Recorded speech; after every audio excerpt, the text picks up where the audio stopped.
Bonjour tout le monde. Je pense qu'on va être un peu présenté. On peut préciser, Aurélien. Bonjour, qui es-tu? Bien, donc on a deux micros. Ah voilà, le deuxième est aussi en état de marche, super. Donc oui, on va commencer par rapidement se présenter peut-être. Donc moi, Aurélien Barraud, je suis astrophysicien de profession. Voilà, je travaille sur les trous noirs, sur le Big Bang, la gravitation quantique, l'accélération de l'univers. Je m'intéresse aussi beaucoup à la philosophie, en particulier à la philosophie contemporaine occidentale. Et puis j'enseigne un peu, donc la physique, j'interviens aussi en école d'art, en formation un peu transverse pourrait-on dire, et à la poésie, qui me semble être une discipline un peu oubliée aujourd'hui et extrêmement importante. Mais enfin, tout ça reste beaucoup trop professionnel, donc je crois que la meilleure façon de se définir aujourd'hui, ce serait plutôt en tant que hôte de la Terre, en tant qu'invité de Gaïa, pourrait-on dire. Je relisais il y a quelques jours un ouvrage de Théodore Monod, vous savez, le naturaliste, botaniste, arpenteur et amoureux du désert. Et un journaliste lui disait « Mais enfin, monsieur Monod, vous vous engagez pour le droit des animaux, vous vous engagez contre les violences envers la Terre. Est-ce bien là le rôle d'un scientifique ?» Et Monod a eu cette réponse magnifique. Il a dit « Non, monsieur, c'est le rôle d'un humain. » Et voilà, je crois que c'est ça qui est important. Donc aujourd'hui, je ne parle pas en tant qu'astrophysicien, qui ne me donne a priori aucune légitimité pour statuer sur le droit des animaux, mais en tant qu'habitant de cette planète. Et on sait que l'urgence est immense. Je crois qu'elle est double. Il y a d'une part cette espèce d'agonie du monde à laquelle nous faisons face et sur laquelle on va revenir, qu'il s'agisse des espèces, du climat, des conditions de vie. Et puis il y a d'autre part la tragédie des vivants qui sont finalement niés dans leur existence même d'être vivants, qui forment peut-être l'essentiel du cœur de cette petite discussion. Alors je crois que ces problèmes sont apparemment disjoints, mais en réalité ils sont liés, ils sont imbriqués les uns dans les autres. Et je crois finalement que la seule bonne manière de se définir aujourd'hui, ça serait en tant que membre de cette grande tribu qu'on pourrait appeler la tribu des vivants. Et toi, Jésabel, qui es-tu? Donc moi je viens effectivement en tant qu'humaine aussi, hein, et, en tant que, et aussi en tant que membre de l'association L214. Donc L214, vous connaissez probablement, c'est une association de défense des animaux qui se donne principalement 3 missions.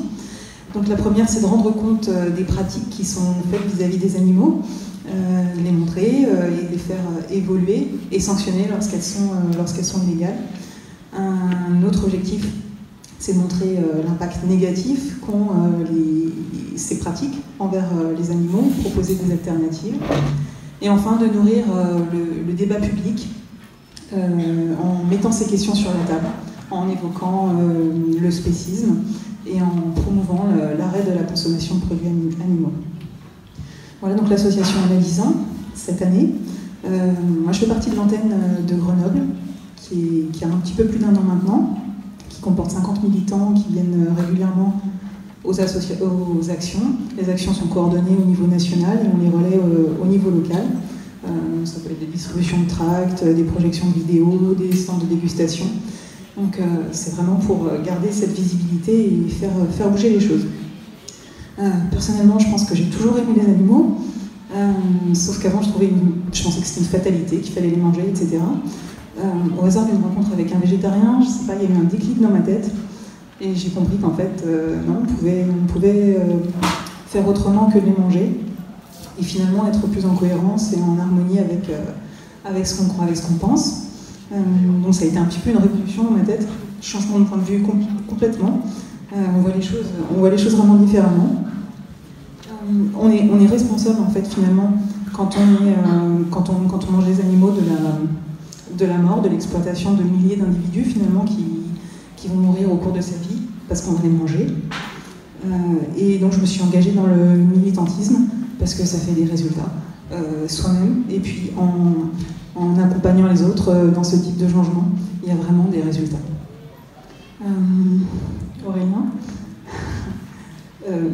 donc philosophiquement et scientifiquement, qu'est-ce qu'on peut dire de la différence entre les humains et les autres animaux?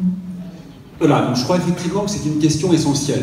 Y a-t-il des différences entre les hommes et les autres animaux? Évidemment, oui. Évidemment, il y a des différences. Ça n'a aucun sens de tenter de les nier. je crois que ce qui est beau, c'est précisément l'existence de ces différences. Comment l'humain pourrait-il ne pas être différent? Mais ce qui me semble très essentiel, c'est de constater que chaque espèce est également différente, et qu'au sein de chaque espèce, chaque individu est également différent, pour ne pas dire singulier. Moi, je crois qu'il y a quelque chose de tout à fait terrifiant dans cette manière que l'homme a eu de s'accrocher à tout prix, à travers toute l'histoire de la tradition métaphysique, finalement, et religieuse d'ailleurs, à ce fameux propre de l'homme. Bon, ça se comprend bien. Vous savez, pour les chrétiens, Jésus est à la fois le Fils de Dieu et Dieu lui-même. Et on voit bien dans la Bible, et en particulier, en l'occurrence, bien sûr, dans le Nouveau Testament, que Jésus n'est pas très tendre avec les animaux. Donc c'était très important du point de vue théologique que les animaux ne vaillent rien. Parce que s'ils valaient quelque chose, ça aurait signifié que Dieu n'était pas parfait. Et en étant bons avec eux, nous aurions été plus parfaits que Dieu. Vous voyez, l'enjeu était considérable, et il remonte à très loin. On a longtemps cru finalement que la distinction qui permettait de séparer drastiquement, presque ontologiquement, diraient les philosophes, l'homme des autres animaux, c'était le langage. C'est aujourd'hui que c'est faux. Ensuite, on s'est rabattu sur la conscience. Aujourd'hui, bien sûr, on sait que c'est inepte. Bien sûr, il y a des spécificités humaines. C'est absolument certain. Comme il y a des spécificités des crabes ou des vautours. C'est absolument certain aussi. Je crois que l'erreur caricaturale, elle a consisté à croire que les caractéristiques humaines étaient douées d'une sorte de primat, que ce n'était pas simplement une singularité, mais que c'était une hégémonie. Et bien sûr, cela n'était vrai que particulièrement à des attentes qui étaient elles-mêmes spécifiques et qui dépendaient de ce que nous étions. Alors, on pourrait d'abord arguer, pour contrer cet anthropocentrisme, que les animaux possèdent cette intelligence et cette sensibilité que nous leur avons souvent déniée et dont nous avons cru qu'elle était notre seul apanage. Aujourd'hui, par exemple, ce qu'on appelle l'éthologie cognitive, c'est-à-dire l'étude du comportement des animaux, montre une extraordinaire subtilité dans les comportements animaliers, depuis la mémoire des poulpes jusqu'aux gestes d'affection et de ruse chez les chèvres. On voit apparaître une sorte de diversité des comportements les plus subtils et les plus construits dans ce qu'on pourrait appeler le règne animal, dont nous faisons évidemment partie. On voit apparaître des stratégies, des ruses, des capacités de découverte et d'intention qui sont, pourrait-on dire, illimitées, parfois attendrissantes, parfois émouvantes et parfois stupéfiantes. Alors, ce qui est important dans tout cela, et ce que nous avons été incroyablement lents à comprendre, c'est que ça demande de s'extraire des protocoles simplistes. C'est pas en mettant des rats dans des petits labyrinthes improvisés au laboratoire qu'on peut effectivement voir leur subtilité et l'incommensurabilité finalement de leur intelligence avec la nôtre. C'est ce qu'on a cru longtemps pour les singes, vous savez. On les a observés dans les zoos, vous voyez une certaine intelligence, mais relativement basique, on voyait des comportements assez agressifs, et puis un jour on a compris qu'effectivement pour les comprendre, il fallait bien sûr les regarder dans leur environnement.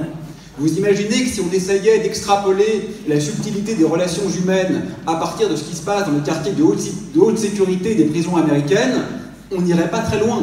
Et c'est exactement ce que nous faisions avec les primates. Donc pour le dire caricaturalement, si vous posez des questions en français à un anglophone, ben vous n'aurez pas de bonne réponse. Vous n'aurez même pas de réponse du tout, parce qu'il ne comprend rien. Et c'est exactement ce que nous avons fait pendant des décennies, pour ne pas dire des siècles, avec les animaux.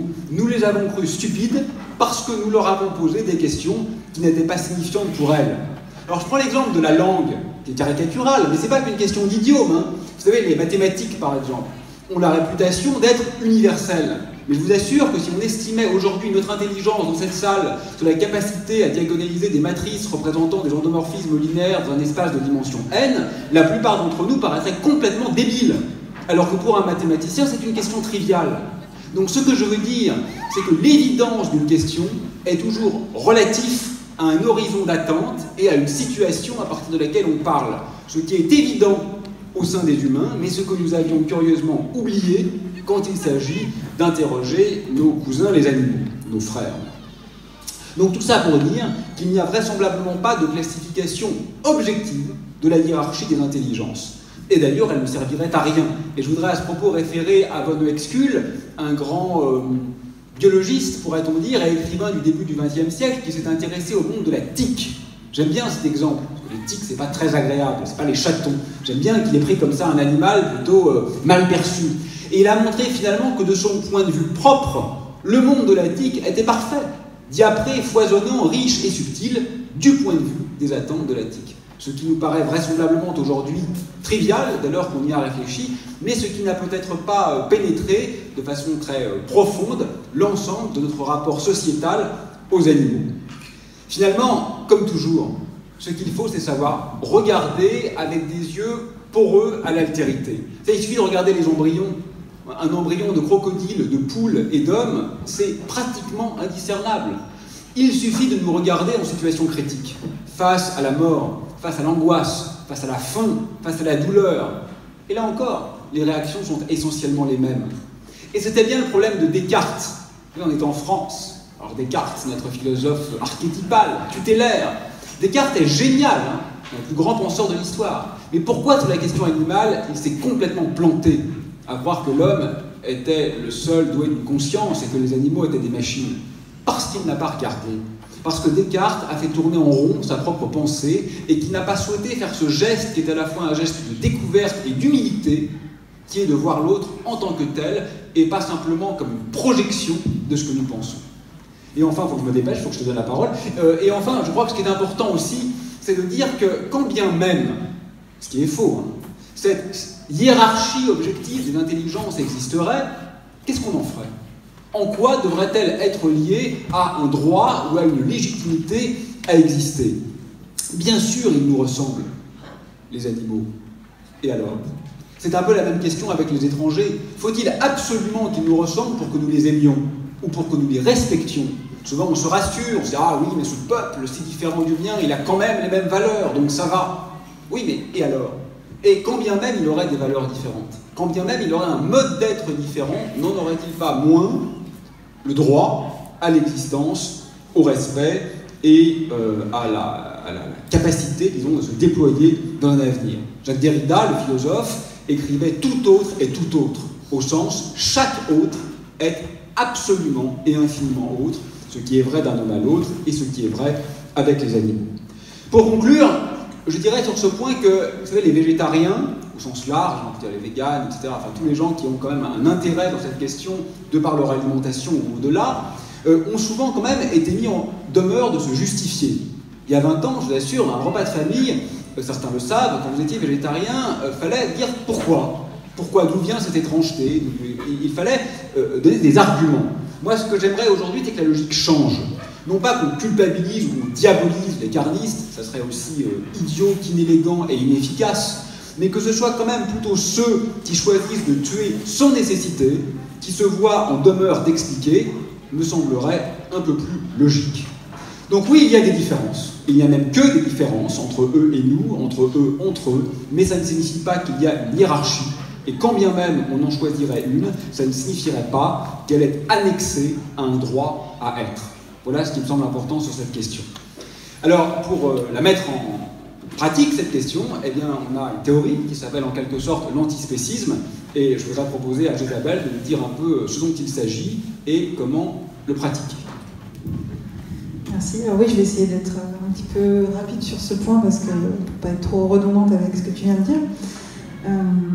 Quand on pense que la couleur de la peau, par exemple, est un critère suffisant pour juger de l'appréciation morale qu'on peut avoir vis-à-vis d'un individu, de la considération qu'on peut avoir vis-à-vis de lui, c'est du racisme. Et de la même manière, si on pense que l'espèce est un critère suffisant, c'est du spécisme. On peut par exemple penser que les chiens, les chats ont le droit d'habiter dans un foyer heureux, avec de l'affection, avec de la nourriture comme il faut, de la liberté, pouvoir courir, gambader, etc. Et en même temps, penser par exemple que pour les poules, pour les cochons, toutes les volailles, les vaches, ces intérêts individuels, ils passent de manière secondaire par rapport à nous, nos intérêts, notre utilité, les intérêts économiques des éleveurs, de pouvoir vendre le lait, nous de pouvoir le boire, de boire un milkshake, manger du bacon. Donc derrière ces intérêts gustatifs, donc ça c'est déjà du spécisme. Pareil pour le cuir, la fourrure, etc. chaque espèce, on se dit, bah alors ça, elle va nous être utile pour telle ou telle chose. Et on utilise des critères arbitraires, comme par exemple, est-ce que cet animal est mignon ou pas? Est-ce qu'il me fait peur? Je peux l'écraser. Est-ce qu'il est gros ou pas? Pareil, les plus petits finalement, ça semble important. Est-ce qu'ils sont en compétition avec nous pour certaines nourritures? Donc ça, c'est des critères qu'on utilise. Finalement, le critère le plus rationnel, c'est celui de l'utilité. Donc, le traitement n'est pas identique et il se fait en fonction des besoins de chaque espèce. Alors, on a introduit le critère de sentience pour un petit peu pouvoir trouver un critère, nous, les antispécistes, se dire que si une espèce ressent des sensations, des émotions, a un intérêt à vivre, au plaisir, craint la douleur et cherche à l'éviter, etc., elle va rechercher ses propres intérêts et elle est sentiente. Et ça semble plus pertinent pour déterminer si on peut effectivement la laisser libre, la maltraiter ou la tuer, que l'intelligence, par exemple. Par exemple, un handicapé mental ou un enfant de 2 ans, il peut être moins intelligent que certains animaux. Est-ce que c'est un critère suffisant pour décider si on doit le tuer ou pas? Donc, pour nous, les animalistes, c'est vraiment, on considère que ce sont des individus.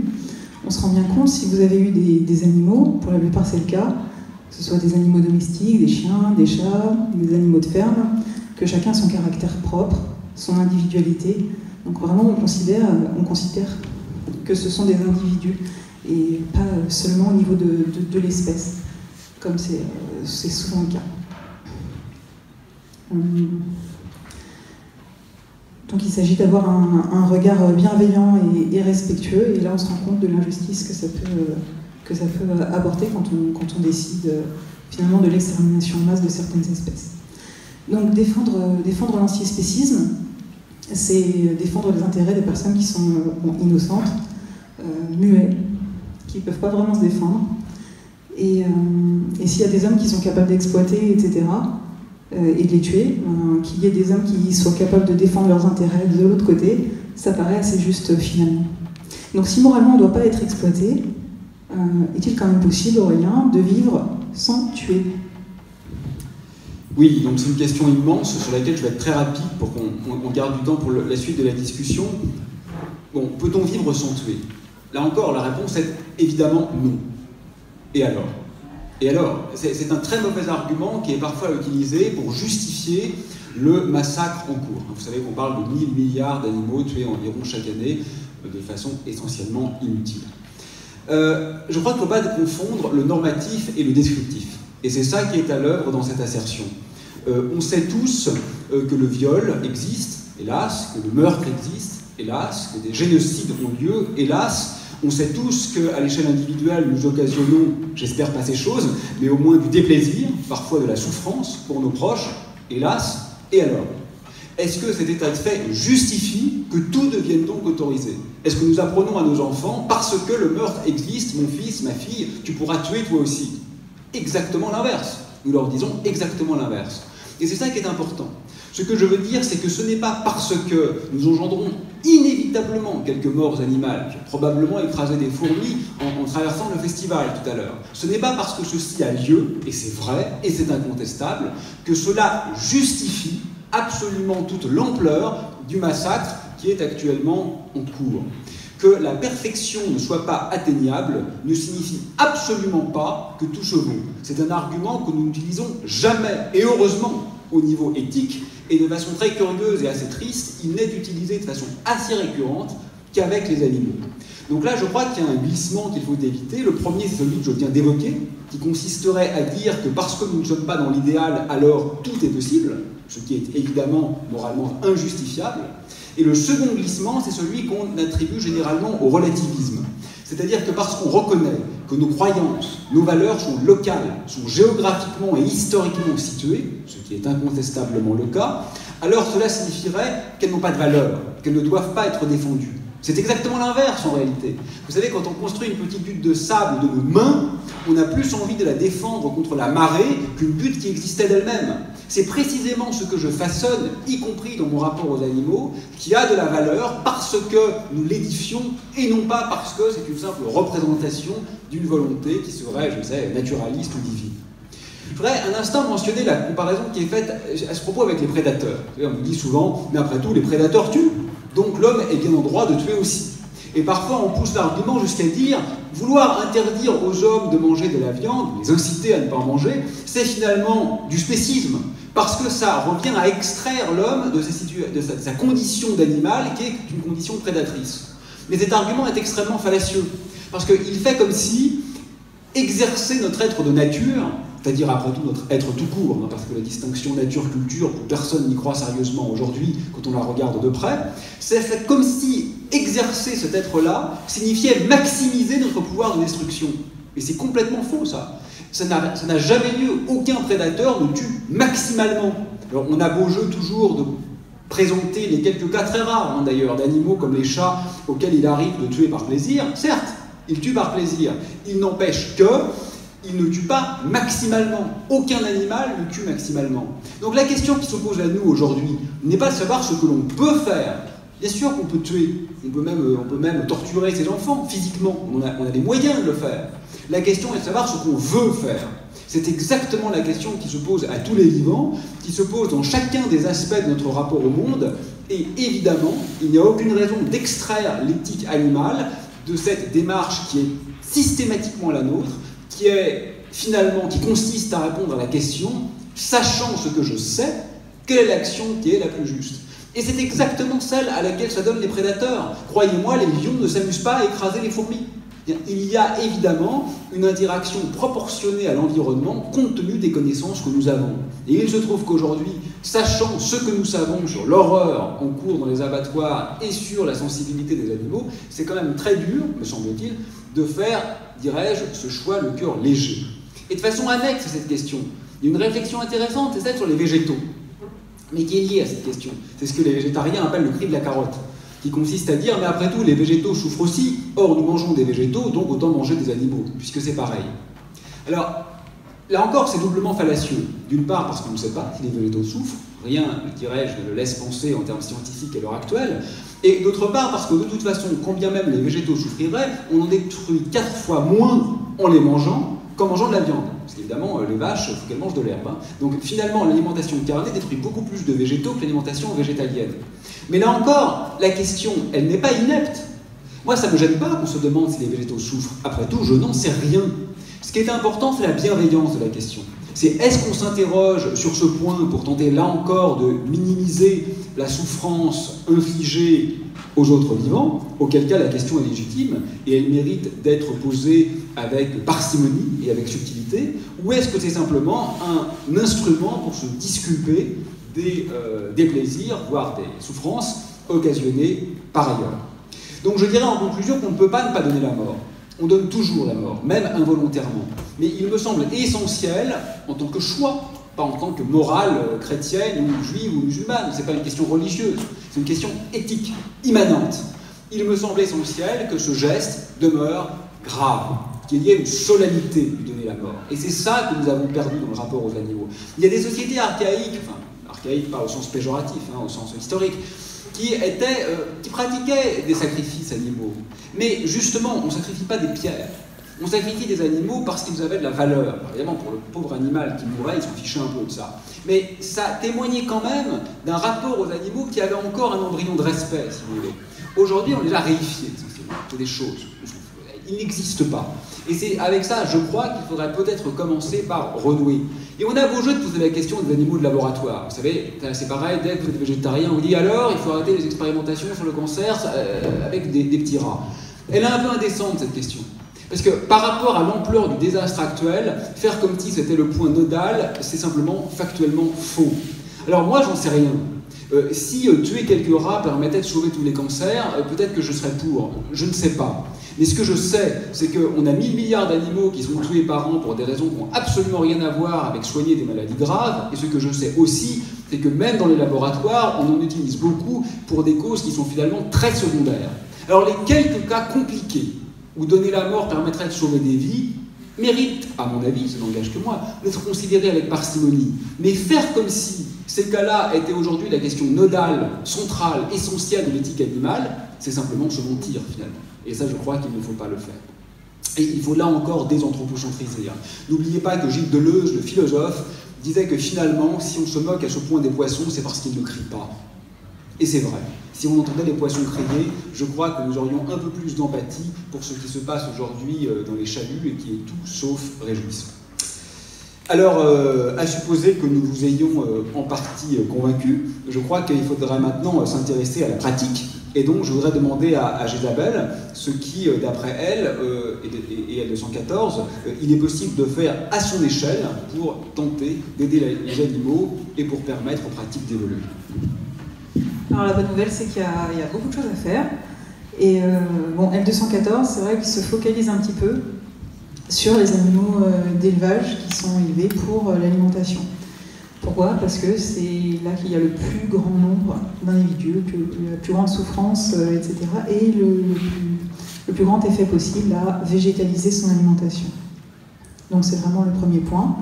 Ce que vous pouvez faire, c'est végétaliser. Alors tout dépend déjà de l'alimentation que vous avez. Je pense que déjà avec le nombre dans cette salle, on a des régimes vraiment qui varient énormément. Si vous mangez par exemple de la viande à tous les repas, une première étape ça pourrait être de manger quelques repas végétariens. Alors, il y a des substituts par exemple, des substituts qui peuvent permettre de remplacer l'alimentation carnée. C'est pas nécessaire, ça peut aider si ça vous manque. Avec les végétaux, c'est des légumes, des féculents, des légumineuses, c'est tout à fait possible d'avoir une alimentation équilibrée. Si vous avez déjà une alimentation principalement végétarienne et que vous mangez beaucoup de fromage par exemple, de produits laitiers, c'est possible de les remplacer. Je vous invite à passer au stand de l'association pour avoir des conseils si vous cherchez des informations pour pouvoir remplacer ce type de produit. Vous avez aussi des livres de recettes. Alors maintenant, il y a des rayons entiers dans les librairies. Vous trouvez tout ce que vous voulez sur Internet. Il y a plein de sites. Vous avez beaucoup d'informations gratuites. Je vous invite à aller aussi sur le site Vegan Pratique. Beaucoup de recettes, beaucoup d'informations nutritionnelles. Et après, si vous voulez franchir un pas encore plus important, devenir complètement vegan, par exemple, vous avez un Veggie Challenge. Pareil, vous pouvez aller sur le site Veggie Challenge et vous lancez le défi de manger uniquement végétal pendant 21 jours. Alors vous recevez une newsletter tous les matins pour vous donner des conseils, des recettes, des astuces, des anecdotes. Et au bout de 21 jours, on vous laisse tranquille. Vous continuez comme vous voulez. On a aussi Vego Resto avec L214, où on vous propose près de chez vous, il y a une antenne par exemple à Grenoble, à Lyon, où on propose pratiquement tous les mois des repas, des brunchs, des apéros, avec une alimentation donc 100% végétale, si vous voulez tester sans vous compliquer la vie avec les recettes. Bien sûr, c'est pas que dans l'assiette, hein. On peut aller voir des corridas par exemple, aller voir les cirques, se couvrir avec la fourrure. Enfin, il y a plein de façons justement de ne pas... faites l'inverse. J'ai mal présenté. Donc de ne pas faire souffrir les animaux ou de montrer que vous ne supportez pas ce genre de pratique. Vous pouvez militer. Il y a des associations forcément près de chez vous. Vous pouvez adhérer à celles où les valeurs sont plus en adéquation avec ce que vous pensez. Vous pouvez faire des dons si vous n'avez pas beaucoup de temps à dépenser dans ces associations. Et puis il y a aussi, dans une démocratie, évidemment la politique, parce que c'est éminemment politique comme sujet. Donc à L214, pareil, on a créé le site Politique et Animaux, où vous voyez tous les élus, tous vos élus, que ce soit locaux ou nationaux, toutes les prises de position, les prises de parole qu'ils ont prises pour ou contre les animaux. Donc vous avez une évaluation, c'est complètement indépendamment de tout autre critère politique, juste sur les animaux, et donc ça vous permet un petit peu de faire vos choix au moment des votes. Vous pouvez aussi interpeller vos élus locaux pour avoir des menus végétariens à la cantine, par exemple. Interdiction de cirque avec animaux sauvages, ce genre de choses. À propos de politique, est-ce que tu penses, Aurélien, qu'il faut accorder des droits aux animaux ? Voilà, donc ça c'est une question encore très importante. La réponse est oui, à mon sens. Je voudrais commencer par y répondre du point de vue d'une autre question qui n'est pas la même, mais qui est connexe. C'est finalement celle de notre rapport à la planète et de l'urgence écologique. Donc si vous permettez, je prends quelques minutes. On a commencé en retard, hein, donc voilà, on surveille. Pour lire une petite tribune que j'ai écrite il y a quelques jours et que nous publions dans une version condensée dans le journal Le Monde, qui finalement est liée à cette question du droit et de la politique, parce que je crois qu'elle est ici essentielle. Exigeons du pouvoir politique qu'il impose le nécessaire. C'est sa raison d'être, c'est son droit et son devoir. En ce temps de rentrée, nous allons vaquer à nos occupations importantes, nous allons revenir à nos études, à nos activités professionnelles, à nos soucis relationnels et financiers, et donc oublier l'essentiel, disons le vital, jusqu'à l'année prochaine. La survie de la Terre va se trouver à nouveau reléguée au second plan, et ce n'est plus acceptable. Il n'est plus possible de le contester, le monde se meurt. La catastrophe en cours est imminente, peut-être sans précédent dans l'histoire universelle, en tout cas certainement dans l'histoire humaine. Il est question du climat, évidemment, mais au moins autant de la pollution et de l'atrophie des espaces de vie. Beaucoup d'humains, probablement une majorité, vont souffrir et peut-être mourir. Les individus animaux vont mourir par dizaines de milliers de milliards. Les espèces animales vont s'éteindre par millions. Ce n'est plus un scénario catastrophe, c'est l'avenir qui se dessine. Au rythme actuel, dans quelques décennies, nous aurons presque tout saccagé. Nous avons commis ce que je me propose d'appeler un crime contre l'avenir, irréparable par essence. Alors il est parfois targué que ce n'est pas la fin du monde, juste une page de l'histoire qui se tourne. Certes, la Terre, en tant qu'objet physique, perdurera. Et alors ? La mort de l'essentiel des vivants et de l'essentiel des espèces n'est-il pas précisément le sens littéral de fin du monde ? La Terre est cette diversité. En tant que planète tellurique essentiellement inhabitée, elle n'aurait plus aucun sens, plus aucun intérêt, plus aucune singularité. Et non, la technologie ne nous sauvera pas. Non, les climatologues ne se sont pas trompés dans leurs calculs. Non, il n'y aura pas de miracle de dernière minute. Ne serait-ce que parce que la catastrophe est déjà en cours. Elle a lieu en ce moment, ça se passe. Les réfugiés climatiques existent. Les races décimées se multiplient, les animaux agonisent, faute de lieu pour vivre, d'air respirable et de température supportable. Ça se produit maintenant. Et non, il n'est pas trop tard, parce que trop tard, ça ne veut rien dire. Trop tard pourquoi ? Il est évidemment trop tard pour qu'il ne se soit rien passé. Il est trop tard pour qu'aucun dégât n'ait été fait, pour que personne ne meure, pour que tous les vivants soient respectés dans leur intégrité. Et alors ? Que 100 millions ou 6 milliards d'hommes meurent n'est pas la même chose. Et évidemment, ce sont les pays pauvres qui dégusteront en premier. Que 100 000 espèces ou 6 millions d'espèces disparaissent n'est pas la même chose. Que la température monte de 2 degrés ou de 6 degrés n'est pas la même chose. Que ça se fasse en 10 ans ou en 100 ans n'est évidemment pas la même chose. Il est donc insipide et insignifiant de dire « il est trop tard ». Il y a eu 60 millions de morts durant la dernière guerre mondiale, c'est une tragédie absolue, mais c'est mieux que s'il y en avait eu 300 millions. Il faut donc continuer à faire cet effort pour éviter le pire. Notre responsabilité est plus qu'immense, elle est ontologique. Nous avons l'être du monde en tant que tel entre nos mains, et ceci pour la première fois dans l'histoire. Nous savons, tout le monde sait, les négationnistes de la catastrophe ne sont plus aujourd'hui crédibles. Plus personne ne les écoute, ils ne sont pas sérieux, pour autant, rien ne change. Le problème n'est pas nouveau. On sait que même dans un passé lointain où nous étions encore chasseurs-cueilleurs, dès qu'une zone de la planète se trouvait colonisée par les humains, la macrofaune était massivement décimée, souvent d'ailleurs avec une volonté explicite d'extermination. Il ne s'agit donc pas de revenir à un passé fantasmé où l'équilibre existait, il n'a jamais existé, mais de créer un devenir radicalement autre.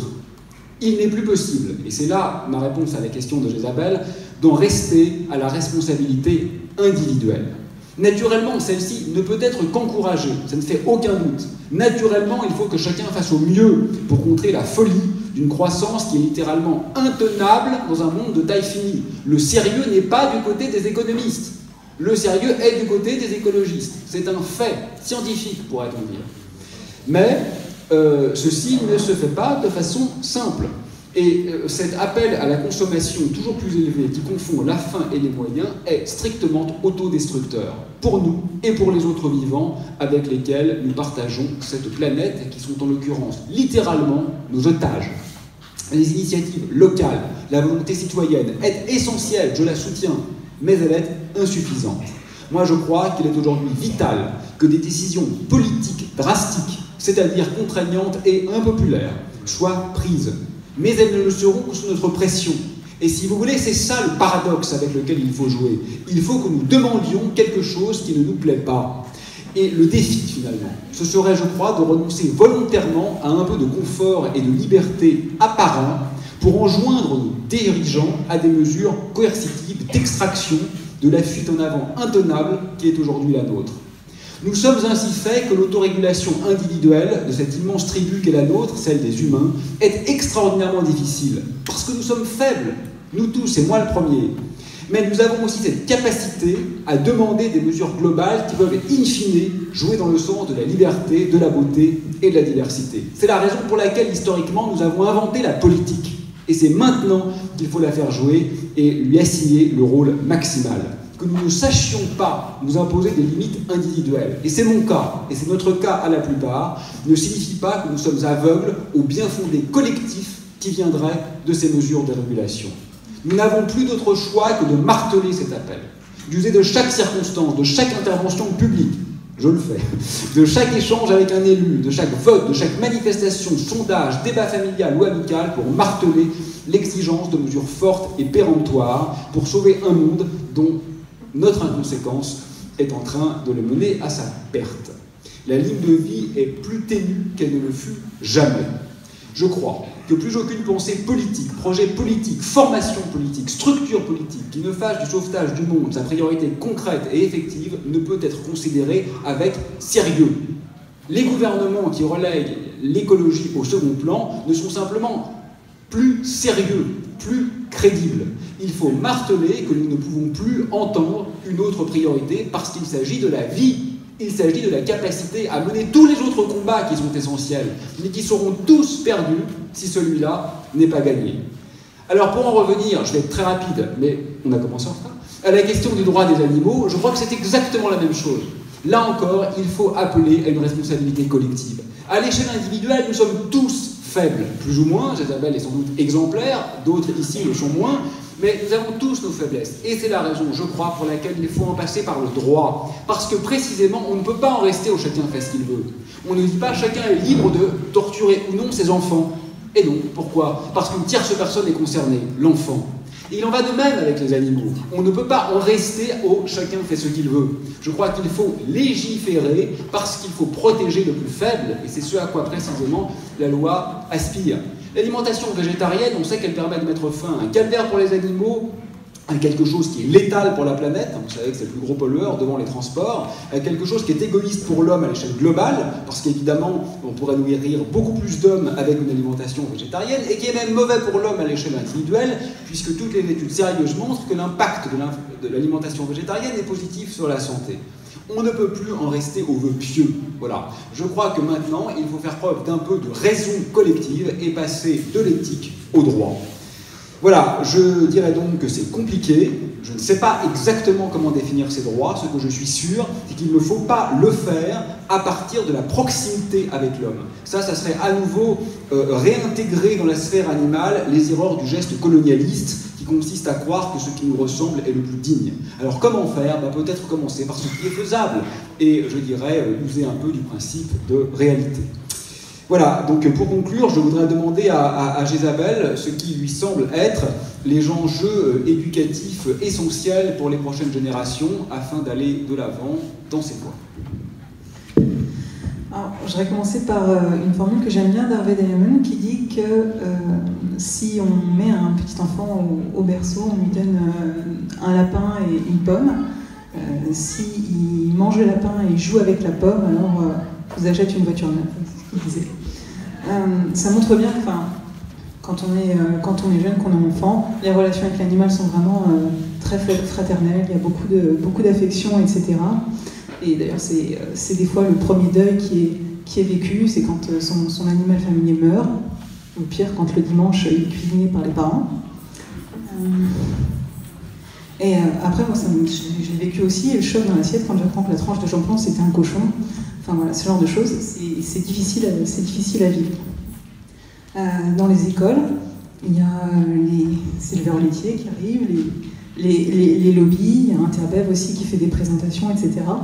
L214 a proposé maintenant, cette année, L214 Éducation, et compte aussi proposer des outils pédagogiques validés par un conseil scientifique pour présenter de manière ludique et interactive les informations sur les animaux qui sont en accord avec les programmes officiels et conformes aux dernières découvertes concernant la biologie, l'éthologie, la médecine vétérinaire, l'agronomie.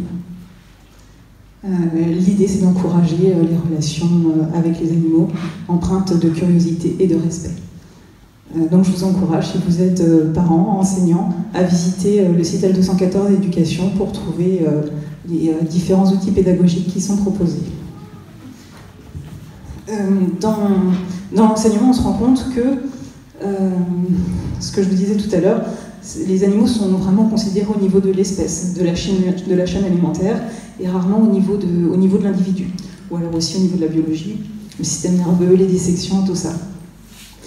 Heureusement qu'on ne fait pas pareil avec les humains, sinon on pourrait avoir un scénario un petit peu à la Inferno de Dan Brown, avec une extinction massive pour pouvoir soigner la surpopulation de la planète.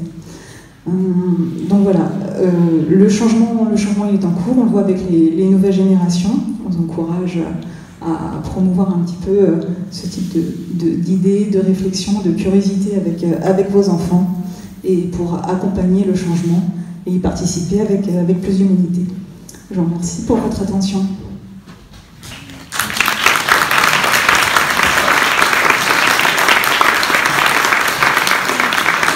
Merci pour ce message important. On a 5 minutes pour poser des questions, donc n'hésitez pas. Attendez d'avoir le micro. Qui veut poser la première question? Vous pouvez aussi donner votre avis, hein, c'est pas impossible. Est-ce qu'il y a des gens qui souhaitent s'exprimer? Au fond, là-bas? Oui.